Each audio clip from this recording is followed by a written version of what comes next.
Hey everyone, Steven here, and in today's video, I will discuss how to access websites in China in 2023. Okay, so whether you're living in China or just visiting, your online freedom is at risk. Unfortunately, even Facebook, YouTube, Twitter, and Google are among the censored websites, which makes it nearly impossible to stay in touch with friends and family back home or overseas. And then with tools like Gmail and Dropbox also unavailable, you might even be missing out on important emails from your workplace or not be able to work at all.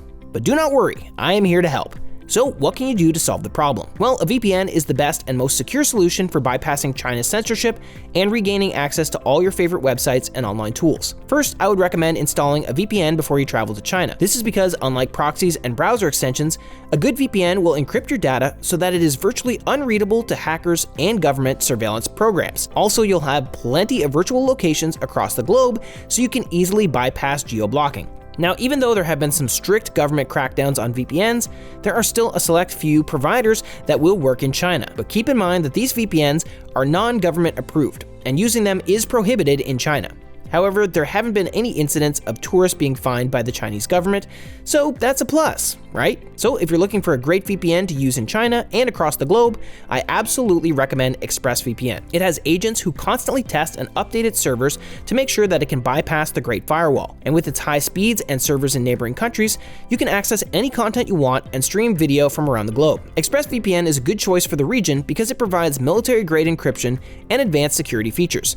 So you can rest assured that the Chinese government and other third parties will never know your true identity or location. But the best part about ExpressVPN, it comes with a 30-day money-back guarantee. So if you're not sure if it's the right VPN for you, you can try it out risk-free. In case you want to learn more about ExpressVPN, I'll put a link to my full review in the video description below, so you can make sure to check that out. Okay, now let's talk about the challenges that Chinese strict VPN ban has caused.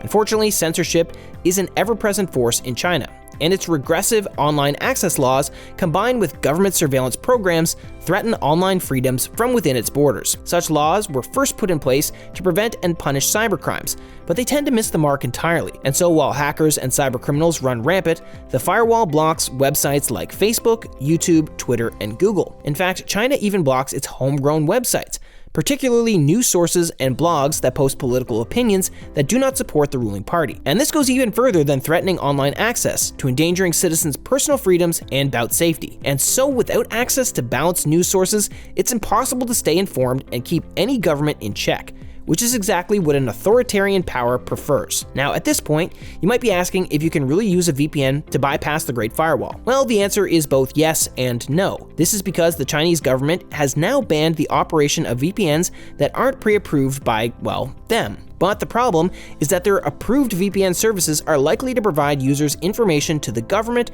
or even install backdoor access for easier surveillance. It's also highly unlikely that a pre-approved VPN will be able to bypass the firewall. Those concepts undermine all privacy features that VPNs offer, making them more like trackers than online security tools. Most foreign VPN websites have already been blocked by the firewall itself, leaving users no way to set up an account from within the country itself. So if you're still preparing for your trip, don't forget to include a good VPN, one that has been tested to make sure that they work smoothly in the country and that they can bypass the Great Firewall with ease. Also, even though China has banned the use of non-government approved VPNs, no tourist has ever been charged for using one. For example, the common practice is for China to fight VPNs with technology, and not by chasing after people who use them. This means you shouldn't have to worry about your safety. And then censorship and government surveillance also threatens the online freedom of anyone who accesses the internet in China. So while the Chinese government is busy blocking websites that it sees as a challenge to traditional values and its political power, freedom fighters across the globe are working hard to build workarounds that restore the privacy of citizens and travelers. And so, with that in mind, installing a good VPN before you travel is always the best option. Okay, hopefully this video was helpful. If so, please feel free to give me a thumbs up. As always, that makes my day. And just a reminder, if you're interested in ExpressVPN, be sure to check out the special discount links I'll put in the description below so that you can save yourself some money. Also, if you have any questions, please don't hesitate to leave a comment. And if you're a new subscriber, welcome to our cyber family. Be sure to stay safe, and I look forward to seeing you in the next video.